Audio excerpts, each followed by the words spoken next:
buenas tardes a todos. Gracias por venir a este segundo jornada anual del Foro Histórico, en el que pretendemos, desde el Foro Histórico, hacer balance de un año de trabajo.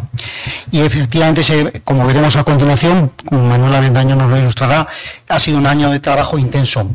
Y ese año de trabajo intenso ha sido gracias, fundamentalmente, a la colaboración de forma desinteresada que todos los miembros del foro participan.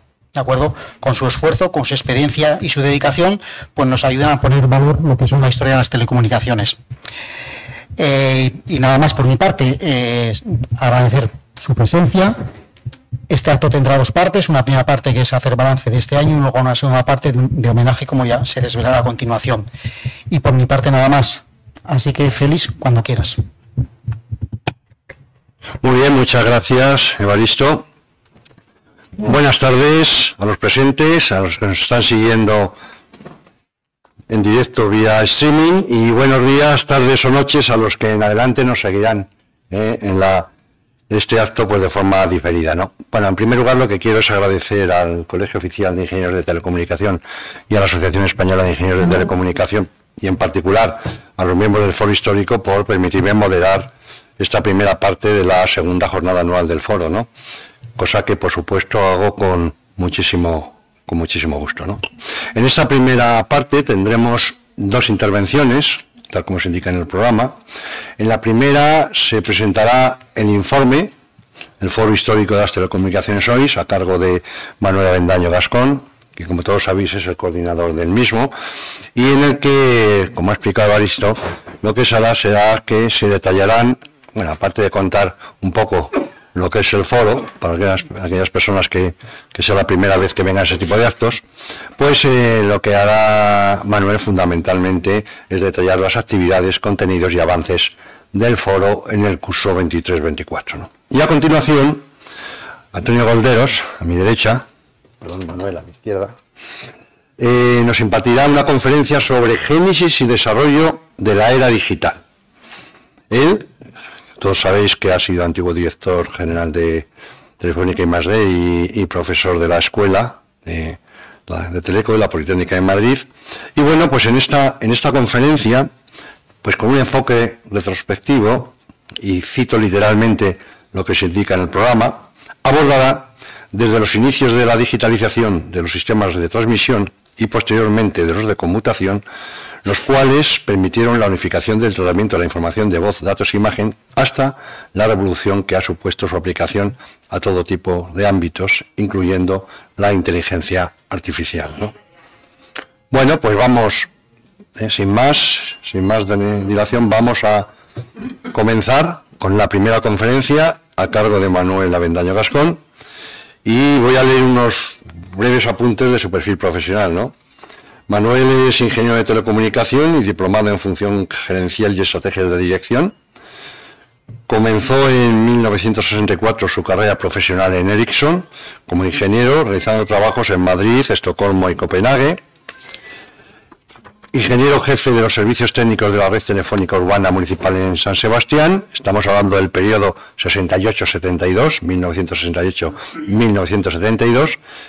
Gerente del Comité Ejecutivo de las Jornadas de Encuentro y Exposición de las Telecomunicaciones Europeas, las famosos Eurotelecom, representante permanente del Grupo de Telefónica ante las instituciones europeas, en varios periodos desde el 90 hasta el 2004, fundador de EGNO, agrupación de operadores de redes de telecomunicación europeas, cofundador de IF, la Fundación de Internet Europea, presidente de la Cámara Oficial de Comercio de España en Bélgica y Luxemburgo, coordinador mundial de GBDE, una agrupación también para el diálogo empresarial global sobre el comercio electrónico, socio fundador en 2004 de una consultora belga sobre asuntos europeos y tecnología de información y las comunicaciones, y en estos momentos lo más importante es por lo que está aquí, responsable de contenidos del Foro Histórico de las Telecomunicaciones desde 1914, perdón, desde el 2014, perdón, esto es la historia,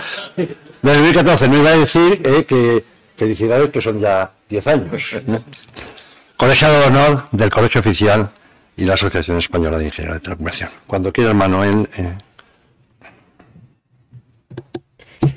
Muchas gracias, Félix, por tus amables palabras. Trataré de resumir con satisfacción, seguro que compartida, lo que hemos hecho entre las dos jornadas anuales del foro. La que hicimos el 13 de junio del año 2023 y la que hacemos hoy. Son 18 meses. En esos 18 meses creo que hemos hecho bastantes cosas y gracias, como decía Evaristo hace un momento, gracias a la entrega de un número reducido de personas que conformamos el foro. El número total, y lo digo con satisfacción hoy, hemos alcanzado la cifra de 80 miembros del foro histórico. Lo digo satisface decirlo mucho porque significa que esa actividad interesa, y aquellas personas que tienen experiencia y deseos de extender el rastro que han ido dejando nuestros compañeros y otros predecesores a lo largo del tiempo en las telecomunicaciones, produce atracción e interesa a muchos en su participación. Gracias. Empecemos con esta. Bueno, ¿quiénes somos? Como he sabido, nosotros tenemos un gran interés en que se nos escape la menor información de lo que dejó trascendencia en la sociedad desde la telecomunicación. Entonces, no solamente tratamos de buscarlo, sino tratamos de difundirlo. Para ello, en el foro se ha estructurado básicamente en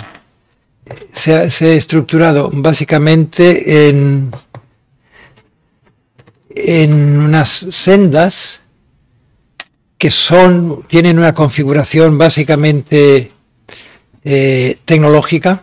Es el camino por el que en esa tecnología fueron avanzando los inventores y fueron dejando esa huella que nosotros tratamos de recoger y luego difundir. Y luego tenemos unos módulos transversales que van dando apoyo a esas sendas. Por ejemplo, como veremos más adelante, el módulo de personajes, donde figuran, veremos la cifra, es algo como 600 personajes, las biografías de 600 personajes, que van respaldando aquella documentación que vamos incorporando en las distintas sendas. Tenemos también, como se puede ver en la pantalla, unos artículos seminales. Como tales, arrancan, el más antiguo es el 1881 de Willoughby Smith, el hombre que estuvo siempre al pie y en el origen de los cables submarinos. Luego descubrió el solenoide y cambió de actividad, pero el hecho de haber rescatado el primer escrito, la primera informe, la primera documentación científica, eso es un artículo seminal, nos satisface. Y a partir de ahí hemos llegado hasta 274, y en este periodo, cuando cito periodo me refiero de una jornada del 13 de julio hasta hoy, hemos subido 40 artículos. Es evidente que no se puede aumentar mucho esa cifra, puesto que, como es sabido, aquellos primeros inventos que eran redactados por su propio inventor, en el mundo de hoy ya no existe. Pero sí es cierto que hay revisiones de esos artículos que también estamos incorporando. También con satisfacción podemos decir que no solamente profesores de distintas escuelas han incorporado sus artículos seminales a nuestro repositorio, sino que incluso algunas otras personas, sin ser académicos en ejercicio, nos han ayudado a ir creciendo en esa en esta documentación, que para nosotros tiene mucho sentido, ya que es la que le da el carácter más científico a nuestro foro. También tenemos revistas, hemos incorporado 14 nuevas revistas en este periodo y hemos llegado a 868 ejemplares que están digitalizados en la web y corresponden a las 27 principales revistas de telecomunicación. Hay alguna que se nos resiste, pero de todas maneras ya vamos avanzando y ya la cifra de 862 ejemplares da para mucho tiempo si alguien tiene interés en conocer cómo se iba reflejando la evolución de la telecomunicación a través de las revistas, de revistas especializadas. En libros electrónicos hemos incorporado en este último periodo 24, que es una cantidad para nosotros importante, y ya llegamos a 172 libros electrónicos. Esos libros electrónicos, muchos de ellos son visualizables con Calameo, que quizás sepáis algunos que es un sistema fácil de lectura, se sigue como un libro, por tanto no solamente los tenemos accesibles, sino cómodamente accesibles. También en el módulo de multimedia, curiosamente, hemos llegado a incorporar 270 referencias de películas. No son películas completas, sino se identifican una serie de películas porque tienen una conexión con el mundo de la telecomunicación y, por tanto, es una resumen de cómo queda vinculado el guión de esa película con nuestro mundo y además invita a quienes quieran a profundizar a ver esa película si todavía se encuentra. Además hemos subido 370 vídeos de todo tipo, tenemos algunos muy, muy singulares. Yo me estoy acordando de un par de ellos. Uno de en Dinamarca, la primera antena que montaron en aquellas condiciones tan adversas, pues un buen señor lo escribió y se lo grabó y tenemos ese vídeo. Otro vídeo curioso es los postes. Eso lo hizo el British Telecom en su momento. No se llamaba así, en aquel momento sería Post Office, y describía cómo habían creado, los correos británicos, habrían creado el cultivo de la madera para tener una serie de pinos que fueran cumpliendo las funciones de soporte. Va contando cómo se corta, cómo se cuida, cómo se pule y cómo se implanta. Es uno de los vídeos más antiguos y ciertamente curiosos. Tenemos otros también mucho más actuales y quizá más espectaculares en su presentación, pero es amplio, como podéis ver, 370 vídeos, es una cifra bastante importante. Y tenemos 41 podcasts, en este periodo no hemos incrementado ninguno. Y, como antes decía al principio, personajes, aquellos que fueron caminando por las distintas sendas, bueno, pues hemos identificado y documentado 569. No es sencillo, la cifra parece importante, sí lo es, pero no es sencillo porque, primero, la documentación completa casi no lo hay en ningún sitio. Tenemos que ir buscando, evidentemente están en distintas lenguas, tenemos que incorporarlas, tenemos que tratar de encontrar la mejor respuesta cuando tenemos duda, porque no todas las biografías evidentemente cuentan lo mismo de un determinado personaje, sobre todo si es uno de los personajes en litigio, como puede ser Graham Bell por un lado y Antonio Meucci por otro, o puede ser bueno, el profesor del señor Marconi y él mismo. Entonces tratamos con los distintos documentación que encontramos acertar en cuál fue exactamente el hecho real. Supone una cierta yo diría que libertad para nosotros, pero es la única manera para poder dar una continuidad y que se vea lo que esos personajes han dejado en nuestra historia.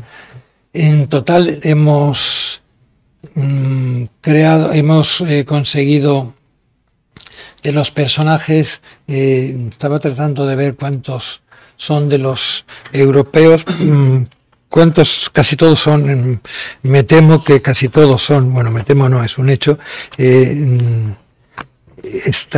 la mayor parte de ellos son extranjeros, y yo creo que son, vamos a ver, sí, pues no la tengo aquí, pero bueno, la mayoría de los personajes son extranjeros, y en esta última etapa hemos incorporado dentro de la conmemoración del centenario de Telefónica la biografía de los 11 presidentes de Telefónica, y aunque no es presidente de Telefónica de España, hoy se va a incorporar la biografía de Emilio Gallo como premiado con el premio de Ingeniero del Año 2024 otorgado por el colegio.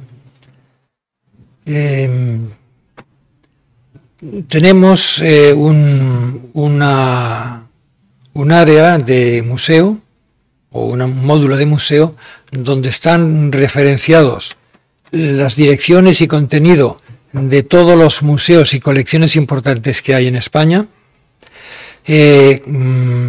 También como relacionados con España tenemos, evidentemente, el Museo de Cuba, y también tenemos el Museo de Marruecos, porque en su momento Telefónica les regaló esos materiales, esos elementos que hoy constituyen el Museo de Marruecos de Telecomunicación.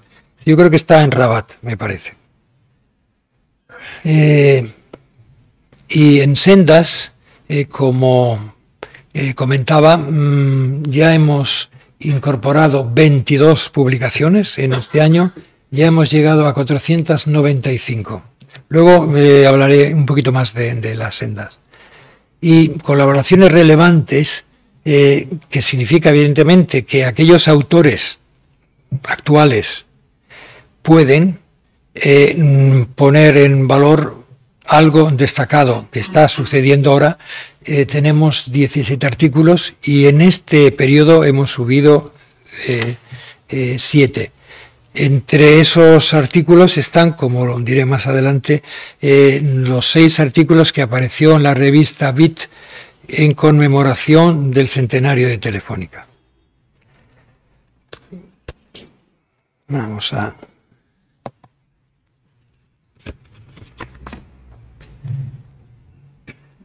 el foro es asesorado, tiene un consejo asesor formado por ingenieros muy conocidos y reconocidos que una vez al año nos sugieren algunas de nuestras actividades próximas. Entre ellas nos han sugerido la creación de una senda de cables submarinos, nos han sugerido la reactivación de la senda de defensa y, como ahora explicaré, hemos abierto otra, que es la senda de datos Internet. En la senda de cables submarinos, todos sus miembros son aquellos que hablaron en una conferencia recientemente celebrada, bueno, recientemente hace unos meses, celebrada aquí, sobre era la senda silenciosa de Internet, me parece que ese era el título, y todos los ponentes forman parte, evidentemente, de esa senda y están en activo. Eso quiere decir que tiene más mérito todavía, porque dedican parte de su tiempo laboral para ayudarnos en el foro, y por otro lado, uno se puede imaginar fácilmente lo difícil que es llegar a una reunión en que un señor está en Lima, el otro está en ese momento en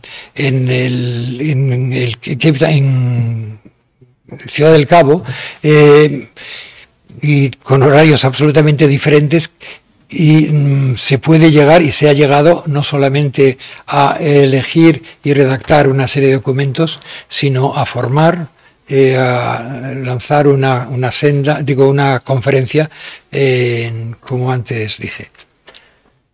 Y en la senda de defensa que existía en su momento, la presidía un conocido general. En un momento determinado cambiaron los criterios y se quedó parada la senda. Se trató de rehabilitar con una persona, una ingeniera del colegio, y a su vez tuvo que dejarlo por otro tipo de razones, en este caso académicas, el doctorado, y se ha rehabilitado con uno de los mejores pilotos posibles, que es Antonio Rodríguez, que ha ocupado prácticamente todos los puestos tratando de la defensa y de la seguridad en el país, desde ISDEFE hasta el Ministerio, en la fabricación, y hemos dado ya un muy buen impulso, y creo que esa senda, que estaba un poco atascada, está actuando, moviéndose con toda agilidad.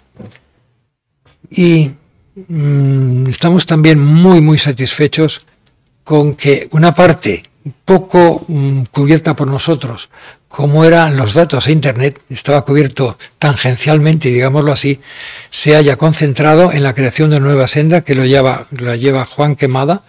Juan Quemada, un catedrático muy conocido, y yo creo que hace un momento lo he visto por aquí, que le está dando un impulso muy interesante, muy atractivo, y bueno, es en este momento una de las sendas que está incorporando más información en el poco tiempo en que ha empezado a actuar.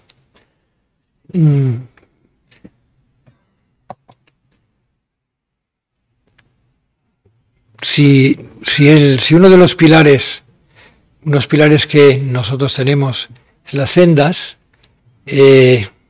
otro pilar importante son los libros.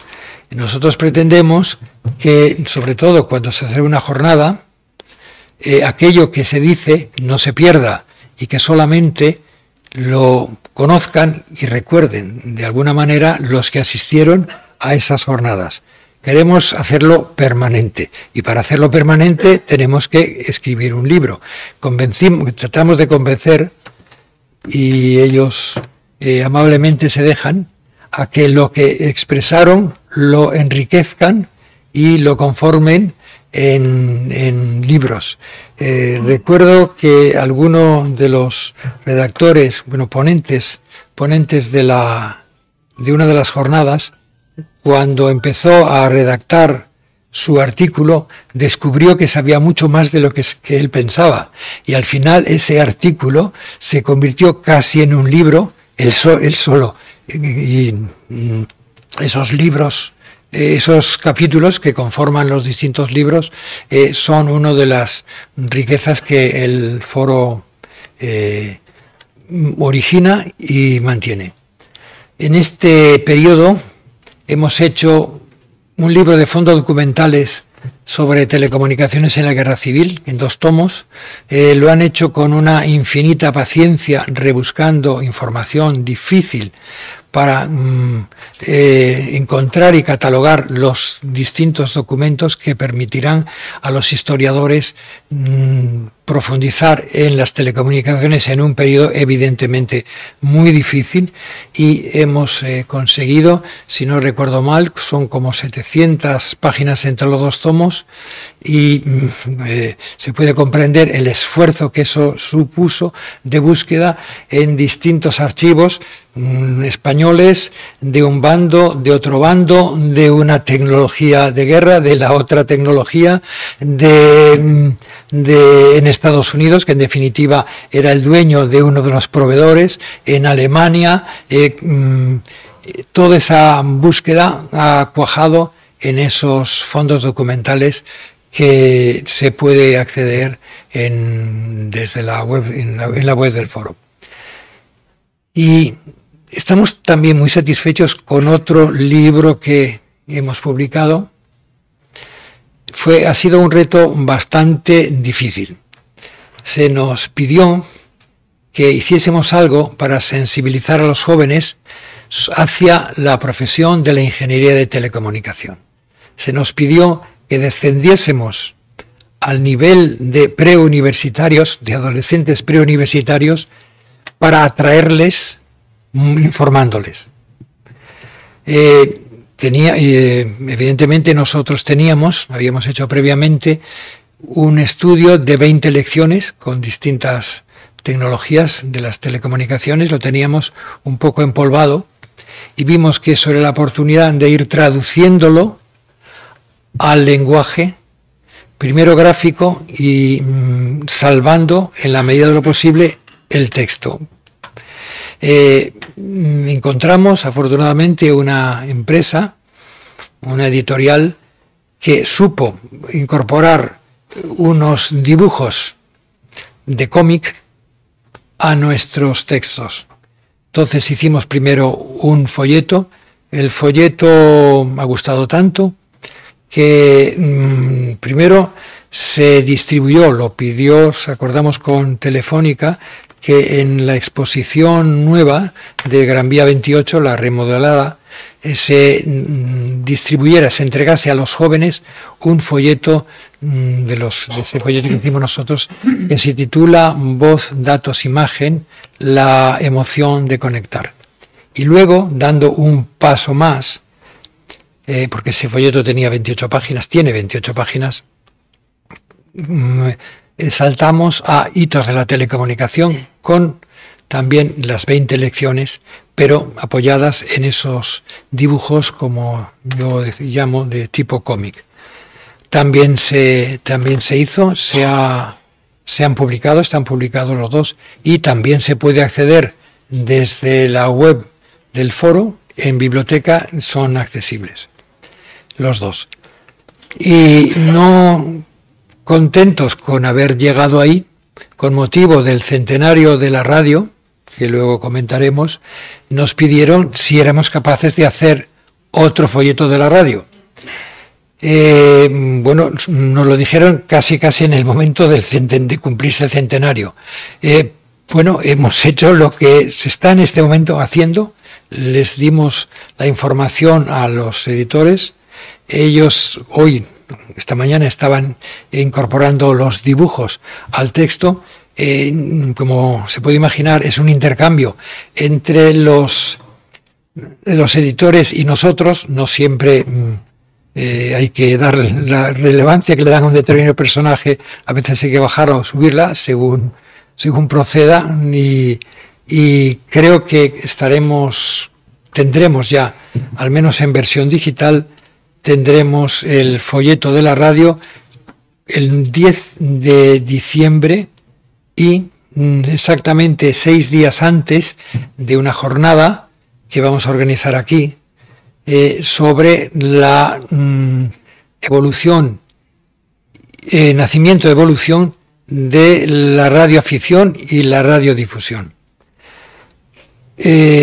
Antes, algunos lo conocerán, antes se ha celebrado en Barcelona una jornada sobre también la radio, pero que tenía un enfoque más hacia el futuro. Es evidente que el foro no tenía mucho que decir en esa jornada.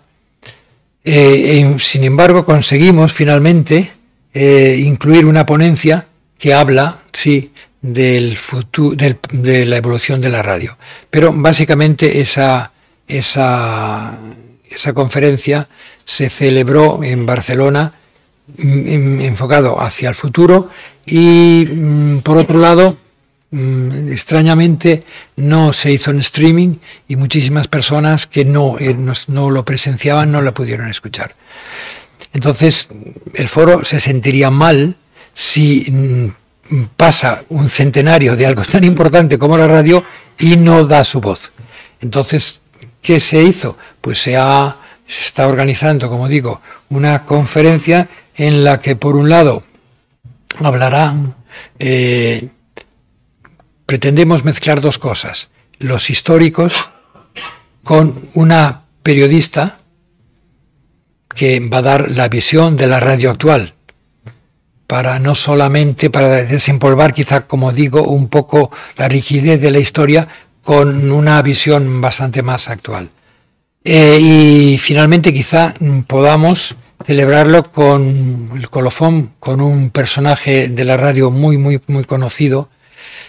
Estamos en negociaciones para que al final él nos dé el broche final a esa conferencia. De esa manera, si sale como nosotros pretendemos, habremos cubierto el objetivo de conmemorar y celebrar el nacimiento y evolución de la radiodifusión sonora y sus orígenes, que en el fondo fue los primeros comunicaciones de los radioaficionados.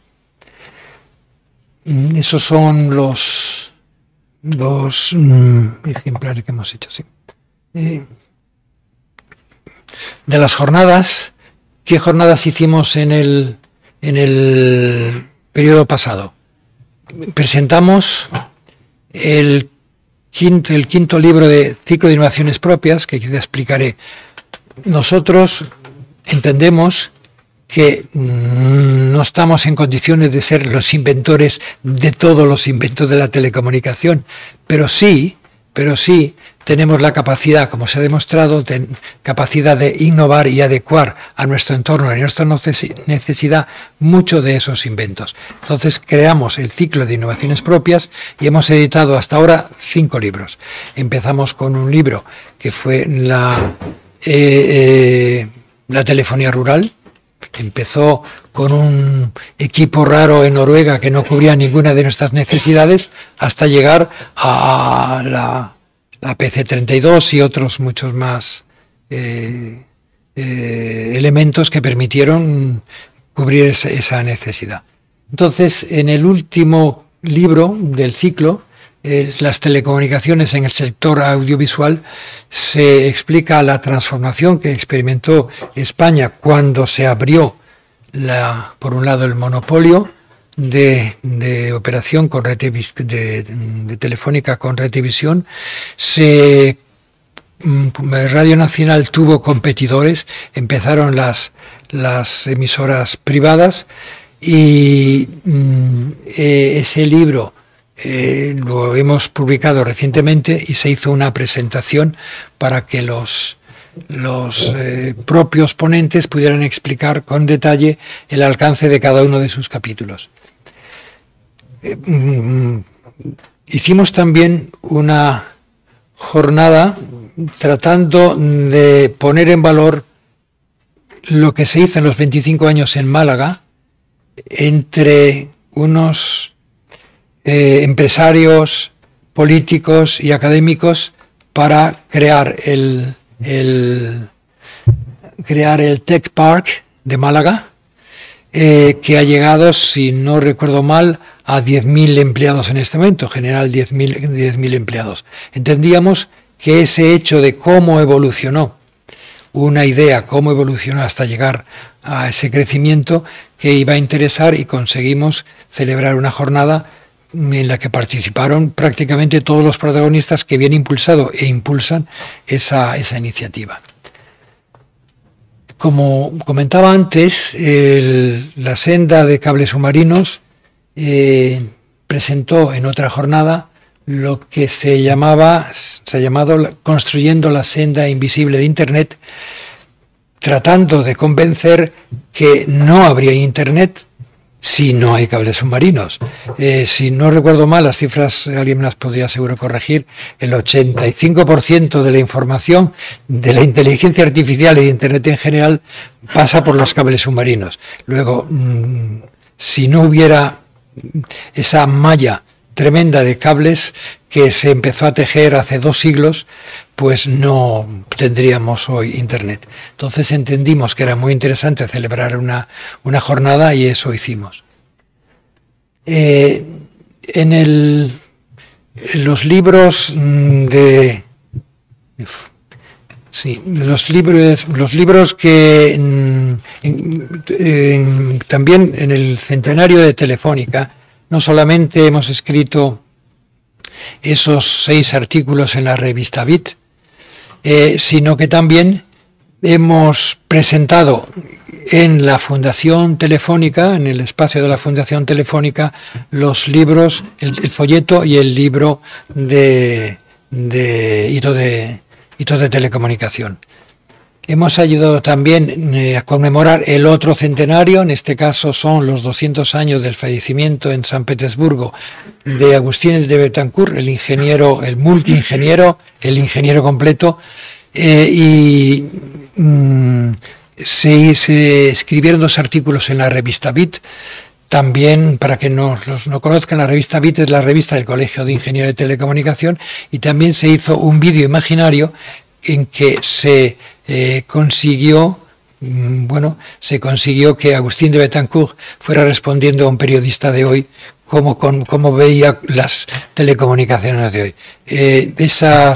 Esa ayuda, e incluso haciendo de guía en la exposición que se hizo en el Banco Nacional, en la Biblioteca Nacional de España, Gilles Multinier, que es otro compañero nuestro, se lo echó a sus espaldas y lo hizo con gran ventaja. Y como andamos un poquito justo de tiempo, me he dado cuenta, estamos luchando, y yo diría que casi con poco éxito, que el símbolo del nacimiento de nuestra profesión, que está físicamente situado en el Retiro, en el Castillete del Retiro, ahí se instalaron la cabecera de la línea de telegrafía óptica a Barcelona y a Valencia, pero durante un tiempo, cuando llegó la telegrafía eléctrica, ahí se creó la primera escuela de telegrafía eléctrica, que nosotros entendemos que es el origen de la telecomunicación. Es la primera vez que aquellos señores no solamente cuidaban y defendían las comunicaciones con sus armas desde los torreones ópticos, sino que aplicaban la electricidad, tenían que conocer física, tenían que conocer matemáticas. Ese fue el primer origen. Pasado un tiempo se marchó a la escuela de telegrafía a otro sitio, la abandonó, y la AEMET, la Asociación Española de Meteorología, lo ocupó. Han conseguido que se les diese un presupuesto para rehabilitarlo, lo han rehabilitado, pero quieren ignorar que el origen auténtico del edificio era de la telecomunicación. Estamos luchando con la EMET y con el Ayuntamiento de Madrid para que eso se respete como símbolo del principio de una...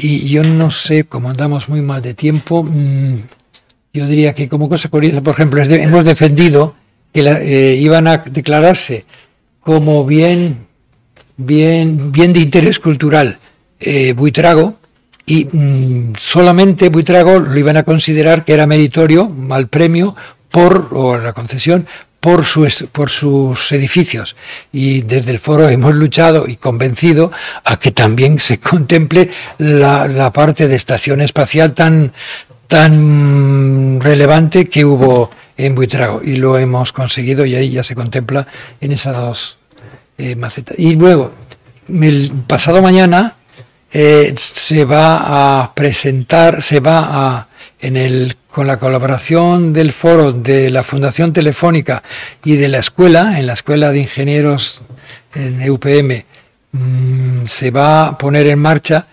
una central rotatoria, una 7A2, después de, evidentemente, muchos años sin funcionar. Se va a hacer, está en el museo, y el día 27 a las 12 se va a poner otra vez en funcionamiento.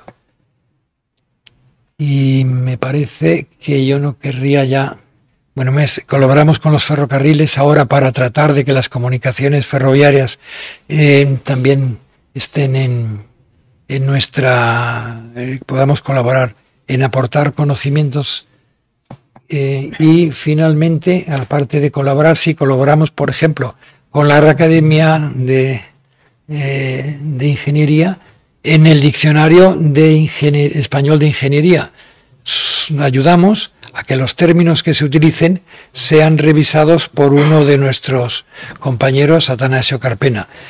Y yo me parece que a estas alturas creo que ya no estamos en momento de recordar todo lo que hemos celebrado, que son premios a muchos de nuestros compañeros, y luego participamos hasta en el sello conmemorativo de la radio, el 10º de la lotería, el cupón de la 11, con motivo del centenario de la radio, y luego en el de Telefónica, como he comentado, no solamente hemos participado en ayudar a la definición de algunos de los elementos que están en el nuevo museo, sino que en Fluida Diálogo, bueno, pues vamos a llegar a que se pueda acceder desde el foro al repositorio de la Fundación Telefónica, donde se encuentran todos, bueno, la mayoría, no voy a decir todos, la mayoría de los documentos que se utilizaron para la instalación y el mantenimiento de la antigua planta, evidentemente ya hoy en desuso, que Telefónica ha utilizado. Están haciendo las últimas pruebas y yo creo que en 1 o 2 semanas se podría tener acceso a esa riqueza de documentación. Y simplemente pedimos que ayudarnos a recuperar, conservar y dar a conocer nuestro patrimonio histórico. Muchas gracias. Bien, a continuación tendrá la palabra. La verdad es que has puesto de manifiesto que efectivamente el Foro Histórico de las Telecomunicaciones hace muchas cosas. De hecho sorprende. Incluso uno que lo ve desde dentro, pues a veces sorprende con los recursos que se tiene, realmente la cantidad de cosas que se hacen, basándose fundamentalmente en la voluntariedad y en los recursos humanos de las personas que estamos alrededor, ¿no? Bueno, a continuación tiene la palabra Antonio Golderos para hablarnos de un tema tan interesante como el de cómo las tecnologías digitales han sido y son factores de cambio que están transformando la sociedad a un ritmo creciente. Yo tenía preparada una introducción a su conferencia, pero como vamos mal de tiempo, no la voy a comentar, y vamos a pasar directamente a un breve perfil profesional de Antonio y que empiece con su interesante conferencia, ¿no? Mira, Antonio Golderos Sánchez es ingeniero de telecomunicación y doctor ingeniero de telecomunicación por la Escuela Técnica Superior de Ingenieros de Telecomunicación de la Universidad Politécnica de Madrid. También es máster en Dirección de Empresas por el Instituto de Directivos de Empresa y el programa de Alta Dirección de Empresas del IES, ¿no? En lo que fue su faceta docente durante 12 años fue profesor de electrónica, yo todavía lo recuerdo, y de sistemas digitales en la escuela decana, ¿no? En su carrera profesional se ha desarrollado en Telefónica, donde ingresó en 1974 en el famoso Centro de Investigaciones y Estudios, en el CIE, el famoso CIE. Formó parte del equipo que fundó Telefónica I+D, en la que llegó a ser director general, ¿no? Luego ha sido director de Servicios Avanzados de Negocio de Telefónica, director general adjunto de Planificación Estratégica de Telefónica, director general de Operaciones en Latinoamérica en Telefónica Internacional y director general de Negocios de Europa. En definitiva, ha seguido las fases de Telefónica, y yo creo que aquí lo que tenemos, quizá también como en el caso de Manuel Avendaño, es lo que el pasado jueves en la cena de Ingeniero del Año José María Álvarez Payete definió como un telefónico, ¿no? Es decir que, bueno, pues este telefónico nos va a contar cómo hemos llegado a la era digital. Bueno, pues buenas tardes. Primero de todo, agradecer al Foro Histórico de las Telecomunicaciones que me haya invitado a dar esta conferencia. Me pusieron el título, con lo cual, bueno, yo añadí Génesis para complicarlo todavía más, Génesis y desarrollo de la era digital, como si eso fuera una cosa así muy simple, ¿no? Realmente esto da para varios cursos, varios másteres y todo lo que queramos imaginar, pero yo he hecho un esfuerzo por sintetizar, sobre todo vertiendo algunas de mis experiencias personales, lo que ha supuesto la era digital y cómo se puede contar fundamentalmente en España, ¿no? Entonces,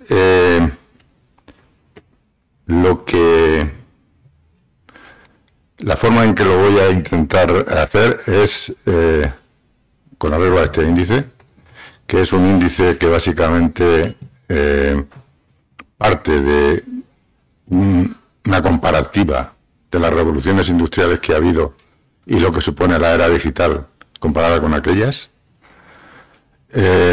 ¿Cuáles son las bases de desarrollo de esta era digital?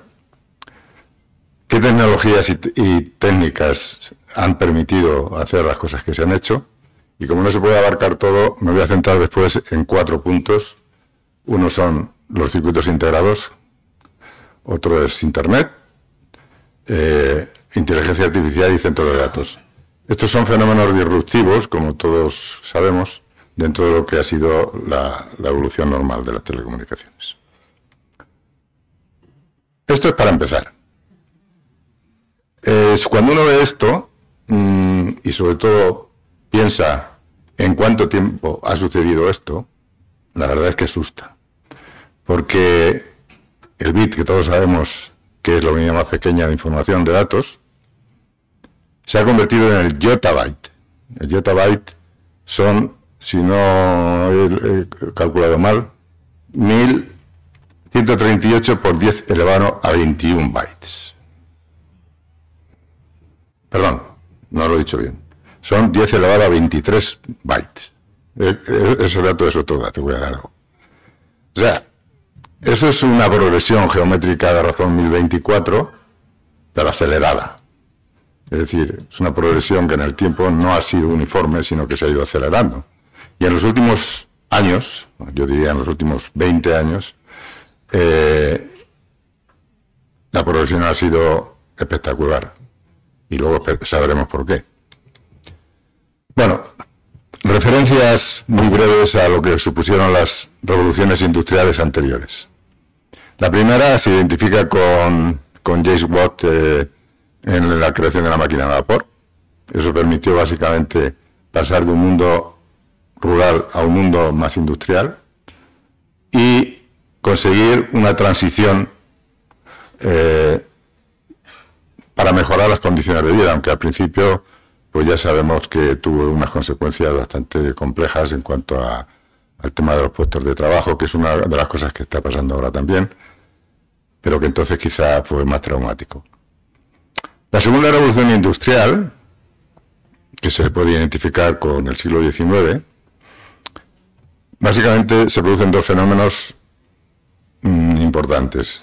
Uno es el descubrimiento de la electricidad y otro es que empiezan a utilizarse el gas y el petróleo. Con lo cual, todo lo referente a transporte y comercio, por lo tanto el comercio, se acelera enormemente. Y se añade a eso que en 1910 Henry Ford creó la primera fábrica de fabricación en cadena de sus coches, que esto después fue permanentemente imitado en todos los procesos de producción y que constituyó una revolución en sí. Lo que pasa es que estas 2 revoluciones son revoluciones en donde no se pretendía sino arreglar, o mejorar, mejor dicho, lo que ya se estaba haciendo. No se pretendía innovar cosas, sino simplemente pues eso, que la gente pudiera hacerlo mejor, que los procesos fueran más sencillos, que los beneficios de las empresas, y ahí nace el capitalismo, sean cada vez mayores, y para que esos beneficios se puedan revertir a la sociedad, etcétera. Pero no había una gran revolución. Le llamamos revolución porque de manera histórica se identifica con revoluciones. La tercera revolución industrial, que se puede identificar en la segunda mitad del siglo XX, aquí ya las cosas empiezan a cambiar un poquito. Sí, ya no es solamente hacer mejor las cosas que se estaban haciendo, sino que aparecen nuevos paradigmas, es decir, nuevas oportunidades de negocio que a su vez se van realimentando unas a otras para conseguir que la sociedad se transforme de una manera más rápida. Y de ahí cuando se empieza a hablar de la sociedad de la información. Y la cuarta revolución industrial, esta ya es, digamos, parafraseando el título de un libro reciente del ingeniero Omar Hantelek, que ha estado por aquí estos días presentando su libro, esta vez es diferente. O sea, esta vez, sobre todo pensando en la inteligencia artificial, ya no se trata de hacer las cosas mejor, ya no se trata de ordenar las cosas de otra manera, sino que se trata de una verdadera, esto sí que se puede llamar revolución. Bueno, empezando por el principio, como siempre, bueno, como resumen de lo que he dicho, la revolución no se debe, en el tema digital no se debe ver como una tal revolución, sino como una evolución con puntos de disrupción. Es decir, ahí los cuatro que hemos citado antes, circuitos integrados, inteligencia, son puntos de disrupción de una evolución de la era digital. Por lo tanto, es más propio, yo creo, hablar de evolución que de revolución. Bueno, y entrando ya en materia, la era digital significa básicamente conseguir que un mundo analógico pueda transformarse en uno digital para ser manejado, vamos a decir así. Se hicieron algunas experiencias con la computación analógica, con amplificadores operacionales, etcétera, pero que se vio que no iba a ningún sitio. Entonces, antes alguien sintió la necesidad, ya no en ese momento, sino mucho antes, de que la información había que digitalizarla. Es decir, había que muestrearla, había que codificarla. ¿Para qué? Pues para poder transportarla, en primer lugar, y sobre todo para poder almacenarla y poder hacer con ella cosas. Tratarla, procesarla, conseguir, digamos, nuevas aplicaciones. Bien,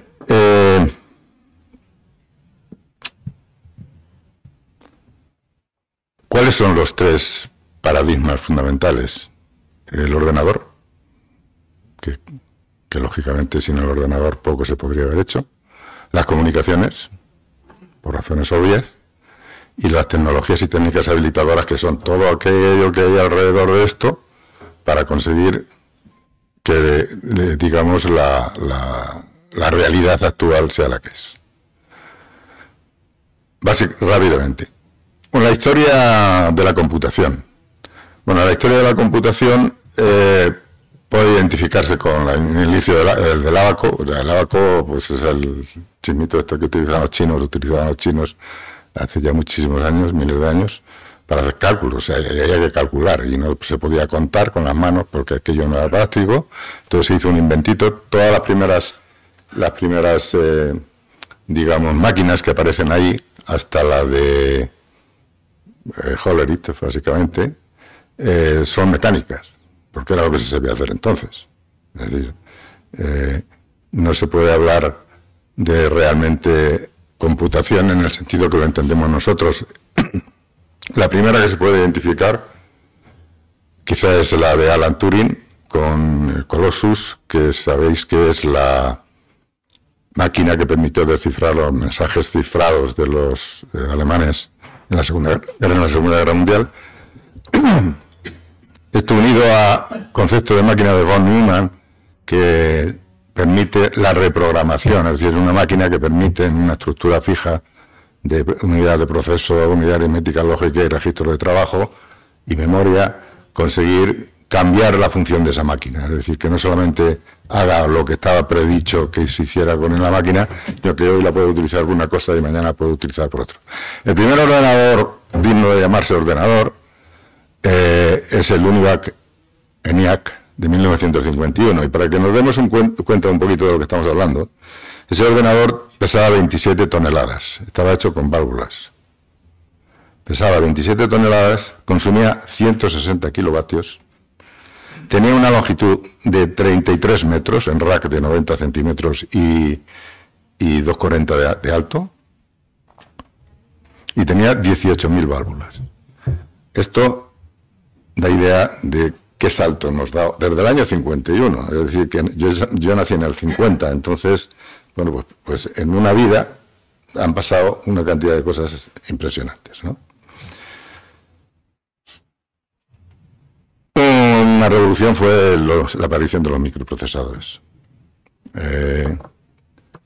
Yo tuve la suerte de, digamos, empezar a trabajar justo cuando aparecieron los microprocesadores y, de hecho, en ese citado Centro de Investigación y Estudios hicimos una de las primeras aplicaciones, vamos a decir, importantes de los microprocesadores, que fue el diseño de una centralita electrónica llamada UPC-101, hecha con el Intel 8080, y a su vez, casi en paralelo, se estaba trabajando en la división de informática en el TESIS, que también usaba microprocesadores.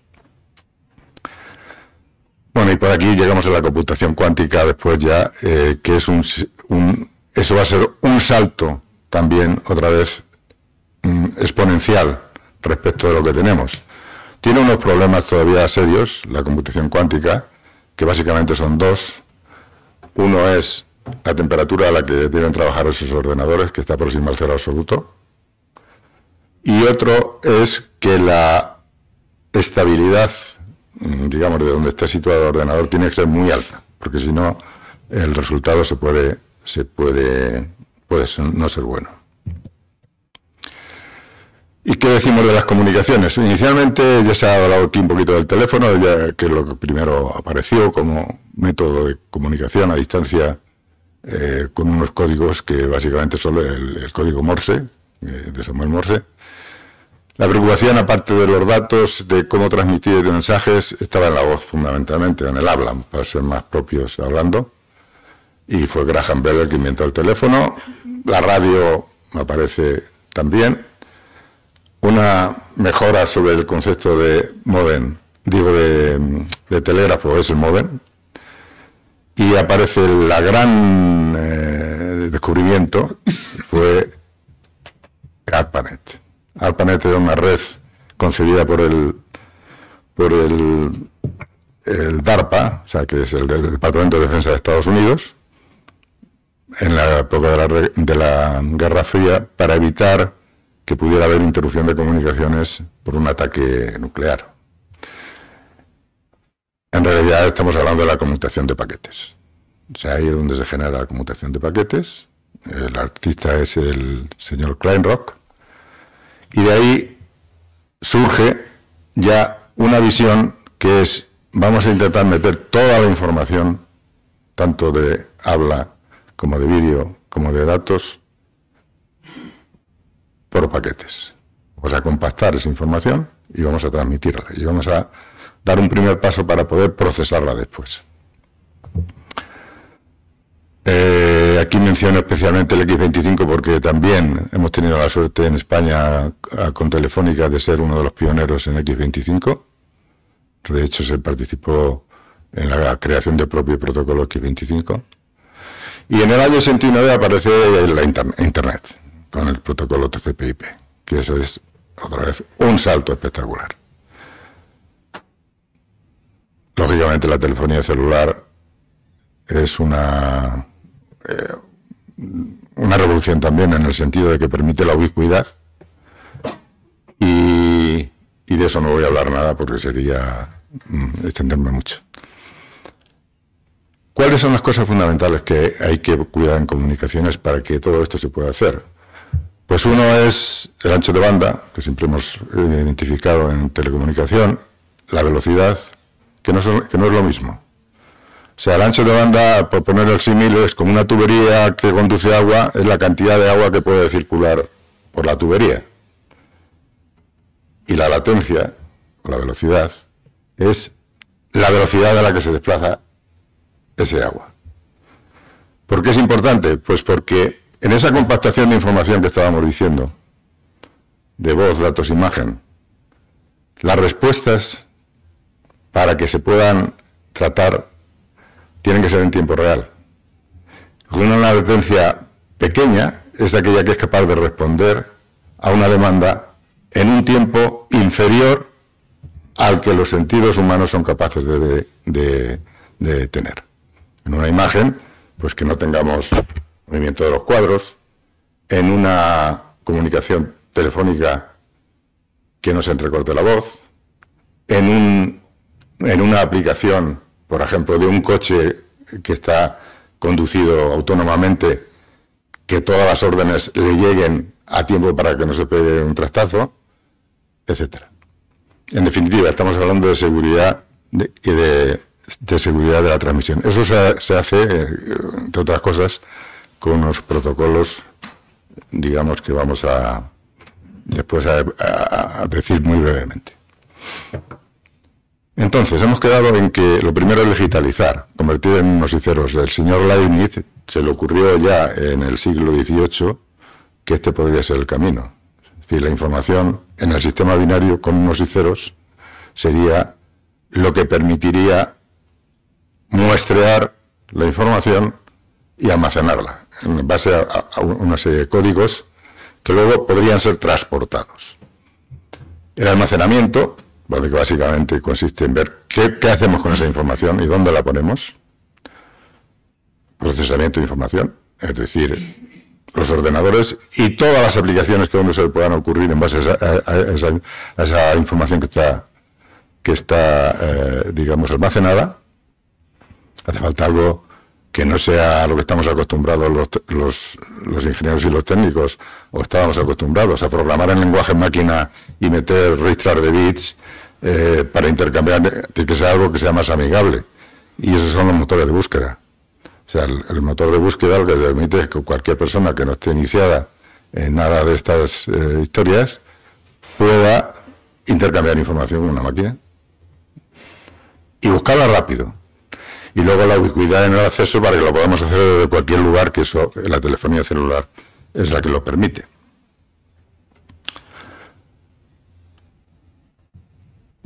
No me puedo detener porque sería muy largo, pero el primer concepto digital como tal, aplicado comercialmente, es el PCM. Es un código, Pulse Code Modulation, que es del 37 como concepto, pero que se empezó a aplicar bastante más tarde. Es decir, yo recuerdo en Telefónica, cuando entré, ya se hablaba del PCM como la gran cosa que estaba, digamos, imponiéndose, que era simplemente la transmisión interurbana, básicamente, de las comunicaciones telefónicas, con grandes ventajas desde el punto de vista de eficiencia, de ahorro, primero, y de eficiencia. Todo eso se hacía sobre cobre y se estuvo, digamos, apurando todo lo que se puso, todo lo que se pudo para aumentar el ancho de banda y la latencia con el ADSL. La ADSL es la última etapa del cobre, porque ya no se podía sacar más del cobre. Afortunadamente la fibra óptica, que yo cuando entré en Telefónica, ya hace, pues estamos hablando de 50 años prácticamente, ya se hablaba de la fibra óptica. No solo se hablaba, sino que nosotros teníamos un laboratorio de fibra óptica con unas fibras de cristal que se rompían y se fastidiaba todo, pero era, digamos, ya una preocupación por encontrar anchos de banda mayores. Luego ya el detalle de toda esta, o sea, la realidad de la fibra óptica hoy, pues es algo, como sabéis, espectacular. La tenemos en casa. Este era otro gran problema, cómo llevar la fibra óptica hasta casa a unos precios que se pudieran pagar, ¿no? En almacenamiento, pues también ha habido unos avances espectaculares. Si pensamos que en el 55 es el primer disco duro que lo hace IBM y que tenía 5 megabytes, y pensamos en la nube actual con los centros de datos, pues es que es una cosa impresionante. No solo es impresionante desde el punto de vista de almacenamiento, sino desde el punto de vista de velocidad de acceso, que en lo que hemos estado hablando antes de la latencia es fundamental, porque la velocidad tiene que ser suficiente como para que las cosas sucedan rapidito, vamos a decir así, ¿no?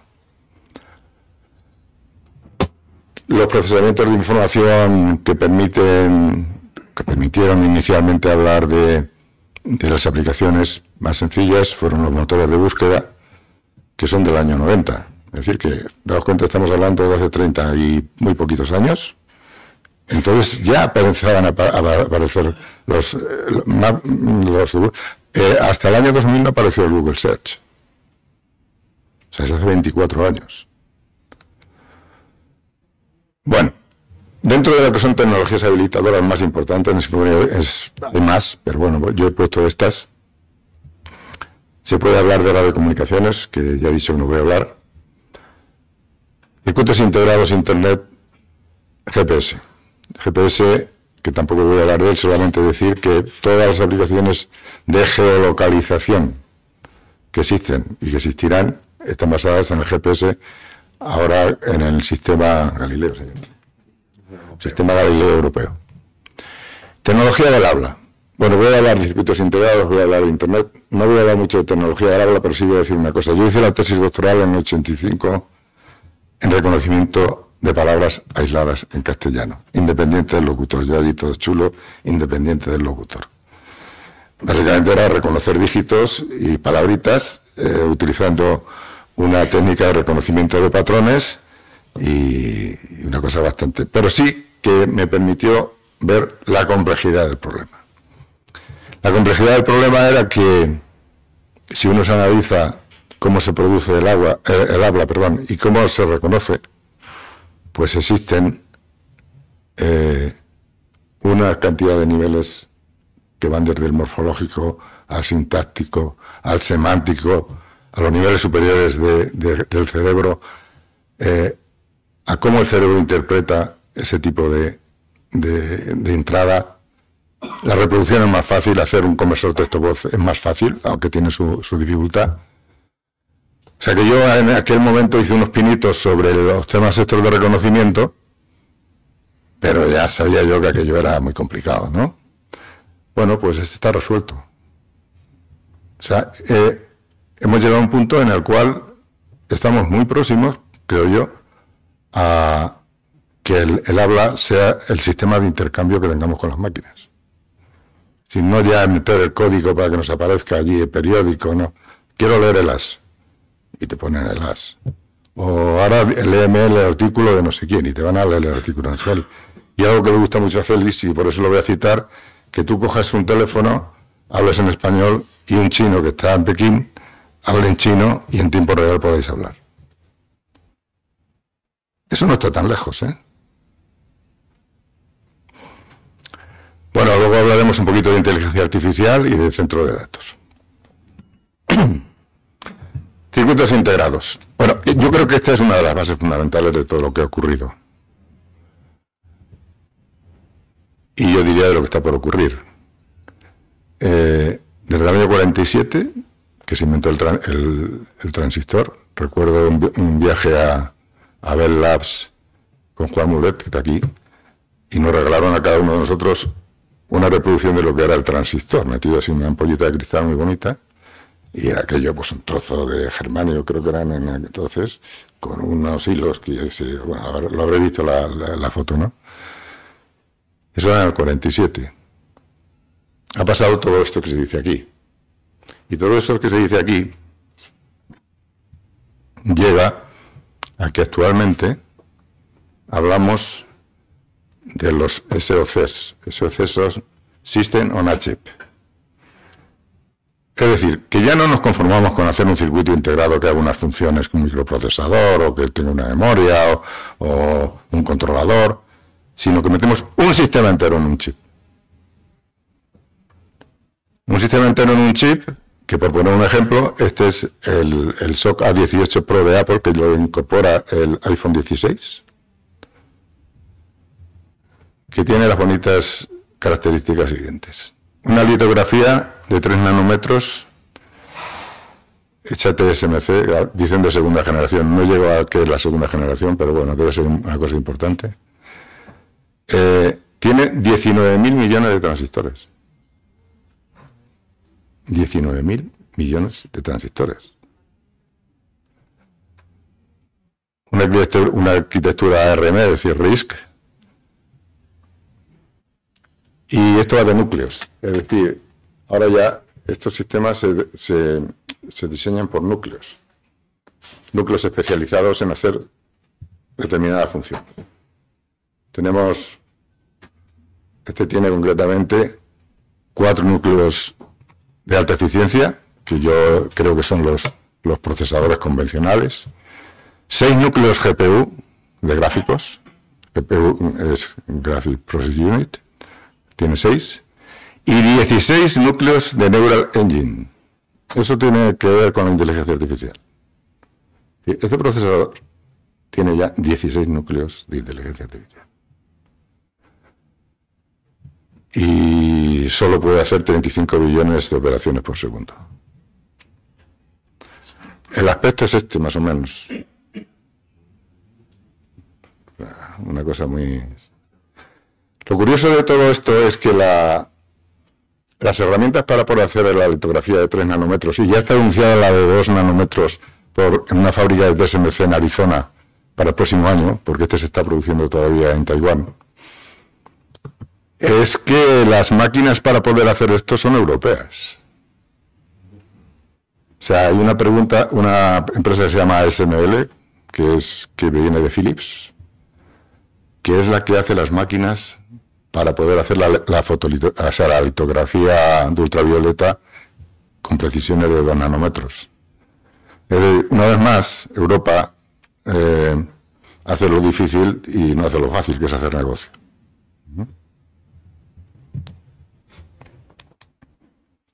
Bueno, en Internet, yo creo que vamos a ir un poquito más deprisa aquí porque es más conocido. El origen de Internet es ARPANET, el protocolo TCP/IP. Los señores que dieron un paso adelante en el 89 es Tim Berners-Lee con el HTML, HTTP, browser, etcétera. La primera página web es del 91. En el 93 apareció el primer navegador gráfico Mosaic, que esto lo utilizamos para hacer el Infovía inicialmente. Después apareció Netscape, alguien aquí sabe muy bien lo que es eso, porque estuvo en una negociación con el señor que venía a vendernos esto. Y Infovía. Infovía es un esfuerzo, vamos a decir así, o una invención de Telefónica para implantar a toda velocidad la Internet en España porque estábamos bastante retrasados. Se consiguió realmente hacer algo importante en aquella época, hoy ya esto no tendría sentido, lógicamente, pero creo que fue un paso definitivo para la introducción de la Internet en España. ¿Y qué nos encontrábamos? Porque esto creo que es del 23, pues que hay más de 5 millones de aplicaciones en Internet. Que solo el Apple Store tuvo en el año 23 60.000 millones de euros de ingresos, de dólares de ingresos. Pero es que todo el mercado de aplicaciones en el año 25 serán 613.000 millones de euros. Esto no sé cuánto es algo así como 30 veces los ingresos de Telefónica o más, no más, bastante más. Bueno, aplicaciones, pues aquí nos encontramos los que son los actores fundamentales de esta cosa, que también son números que asustan, ¿no? Si hablamos de descargas, en el año 23, TikTok tuvo 1.000 millones de descargas. WhatsApp tuvo 300 millones, que tampoco es poco, ¿no? Y las que tienen más usuarios que en Facebook, que tiene 2.900 millones de usuarios. 2.900 millones de usuarios. Tened en cuenta que en el mundo hay todavía 2.500 millones de personas que no pueden acceder a Internet.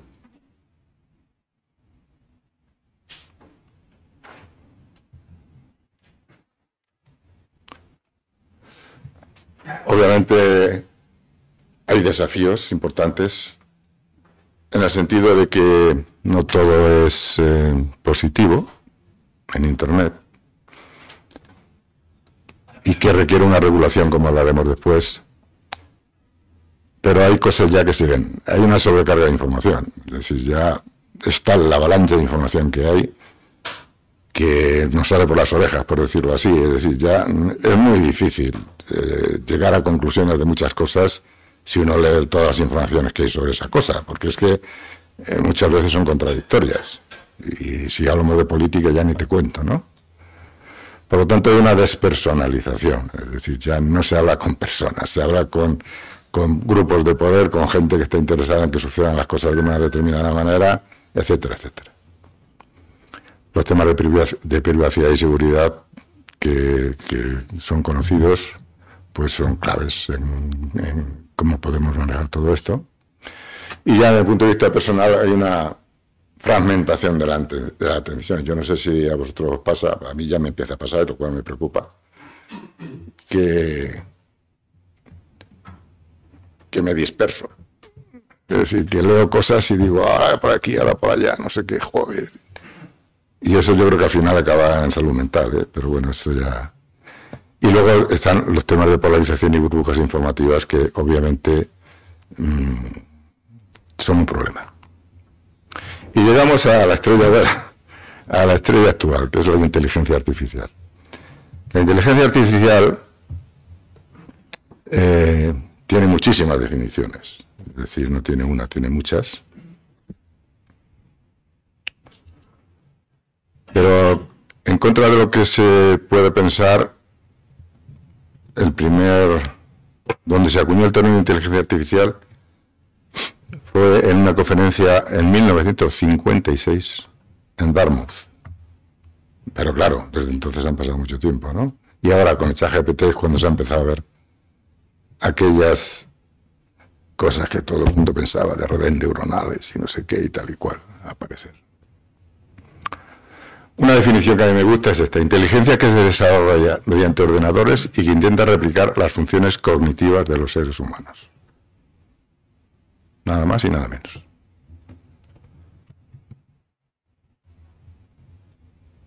Y he hecho un ejercicio, aquí es una especie de modelación, a mi manera, y muy sencilla, obviamente, de cómo podríamos... Si hay que replicar los seres humanos, pues parece que haya que replicar los sentidos como primera medida, ¿no? Bueno, pues la vista, tenemos unas cámaras que son muchísimo mejores que nuestra vista, pero infinitamente mejores.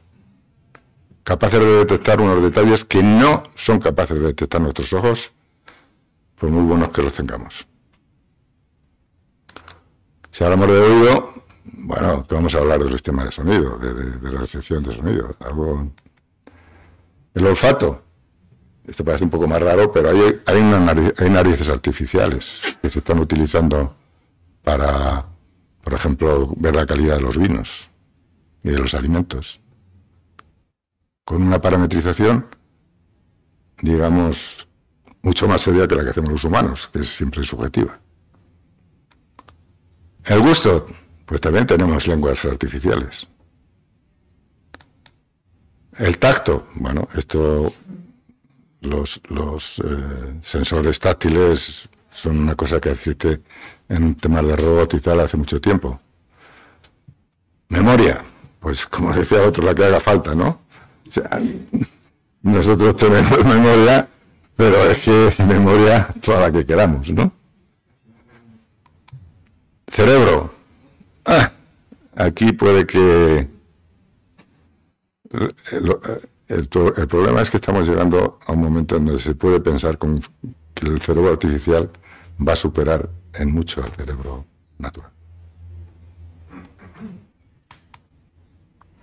Y capacidad de movimiento, hay algunas cosas más, no está todo. Pues tenemos ya bastante experiencia, hasta la... ¿cómo se llama esta? La rumba esta que va fregando el suelo y todas estas cosas. Bueno, quiero decir que la robótica también está bastante avanzada.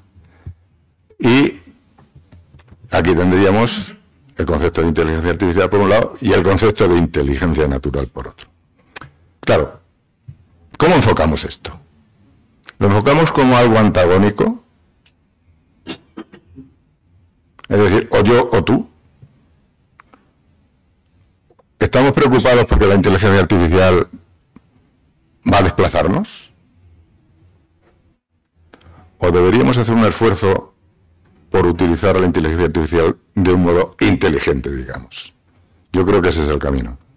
El camino es no temer que sucedan cosas de inteligencia artificial, sino que nos aprovechemos de la inteligencia artificial, eso sí, a un precio muy alto. Ese precio es una transformación impresionante de la sociedad. Impresionante. Y un futuro incierto.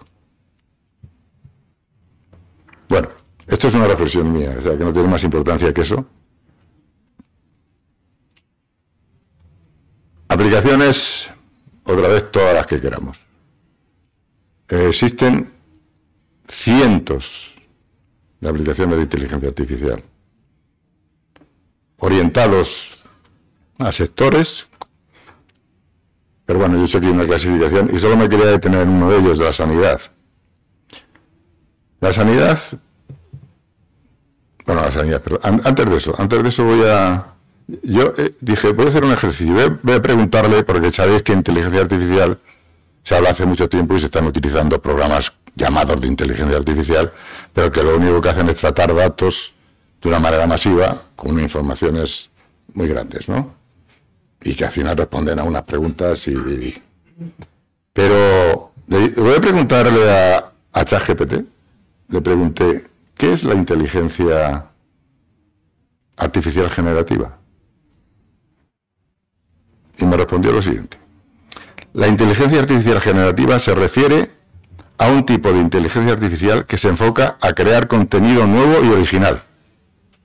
Esto puede incluir cosas como imágenes, música, textos, etc. A diferencia de otros tipos de inteligencia artificial que se enfocan a realizar tareas específicas, la generativa se enfoca a crear cosas nuevas y únicas. Esto se logra mediante el uso de técnicas de aprendizaje automático y algoritmos de deep learning para que la inteligencia artificial pueda crear contenido sin necesidad de que se le proporcionen datos específicos. Entonces, claro, con esa definición que la da ChatGPT, no yo, pues la verdad es que el tema es para reflexionar. Bueno, decía del tema de la sanidad. El tema de la sanidad puede ser una de las estrellas de la inteligencia artificial en algo que nos importa mucho, que es la salud.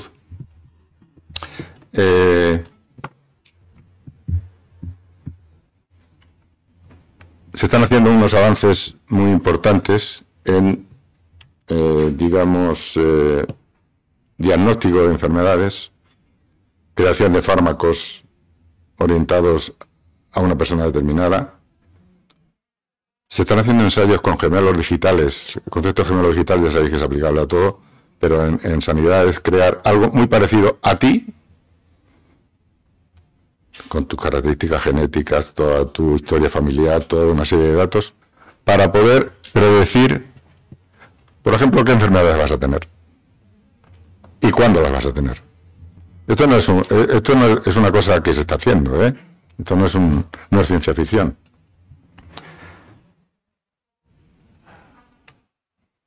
Es decir, aquello del refrán de poner el remedio antes de la enfermedad, porque si yo sé cuándo voy a estar enfermo, pues procuraré poner el remedio antes, ¿no? Bueno, aplicaciones comerciales las teníamos aquí antes, muchas. Los retos de la inteligencia artificial, no los voy a entrar en ellos porque sería... Pero hay uno que sí quisiera hablar, que es el dilema ético. O sea, cuando los técnicos hacemos cosas, como somos técnicos, no somos malévolos, pues pensamos en que se da por supuesto que esto se va a utilizar con ética y responsabilidad. ¿Quién va a utilizar esto mal? Sin embargo, no es así. Desgraciadamente, no es así. Luego hablaremos un poquito de esto. Este señor, que es el premio Nobel, uno de los dos designados como premios Nobel de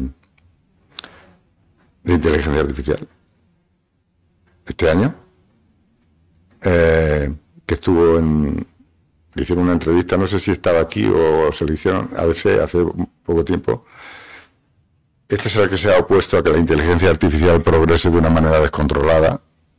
Estaba en AI, me parece, en la empresa. Y tiene una frase que dice, existe un 50% de posibilidades de que esto acabe mal. Y le añade, yo no me subiría a un taxi si supiera que la mitad de los viajes acaban en muerte.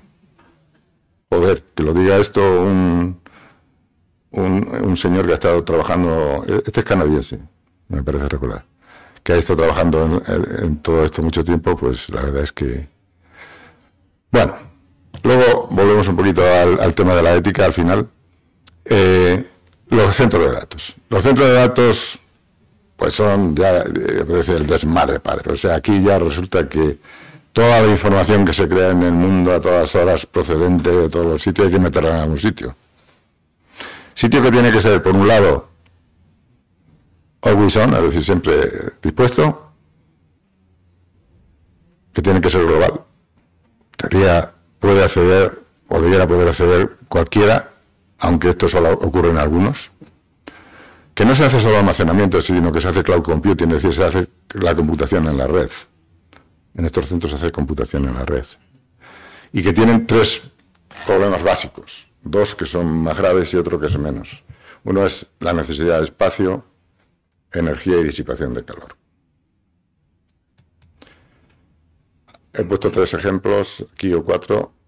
Esto es un centro Kolos en Noruega que tiene 2 millones de metros cuadrados.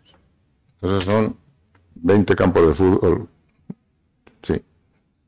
20, sí, creo que son 20 campos de fútbol por ahí, ¿no? Consume 1000 megavatios. ¿No? Hay otro en China, que es por ahí. Este de Citadel, que está en Nevada, este consigue latencia de 9 milisegundos a Los Ángeles y San Diego. O sea, una latencia de 9 milisegundos, señores, es algo muy serio. Porque no estamos hablando de latencia de transporte, estamos hablando de latencia de computación.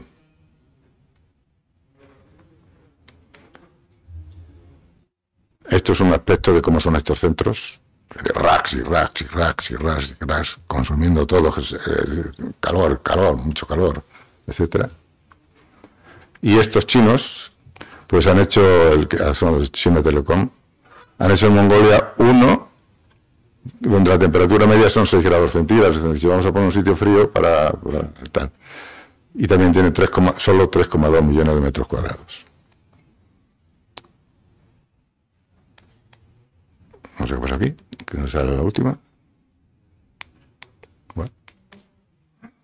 Pues sí.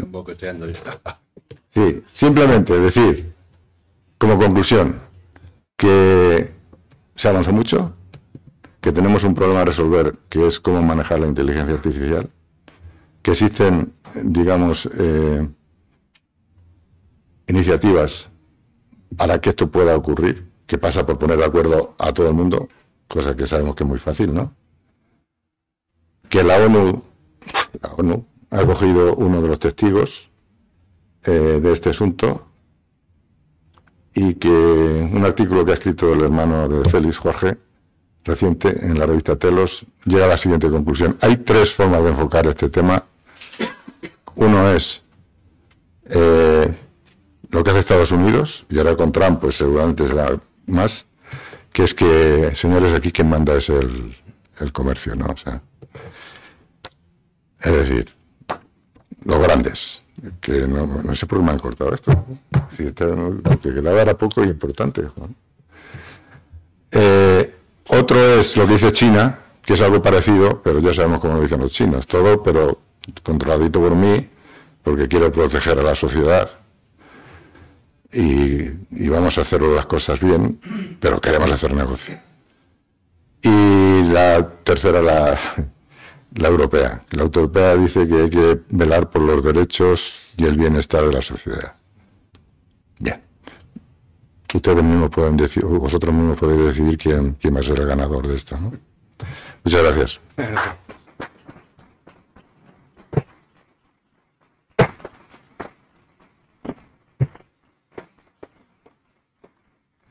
Bien, muchas gracias, Antonio, muchas gracias, Manuel. Bueno, como siempre nos pasa, somos incapaces de controlar el tiempo. y entonces no hay tiempo ni de preguntas ni de reflexiones ni nada que se parezca, aunque estaban más o menos previsto, ¿no? Ya está César Rico, que como sabéis es el homenajeado de este día anual del Foro Histórico de las Telecomunicaciones. Entonces, bueno, efectivamente muy interesante toda esta descripción e incluso reflexión que ha hecho Antonio. Y por mi parte, nada más. Es decir, que os pediría un nuevo aplauso para los dos intervinientes y pasamos a la segunda parte de esta tarde. ¿De acuerdo?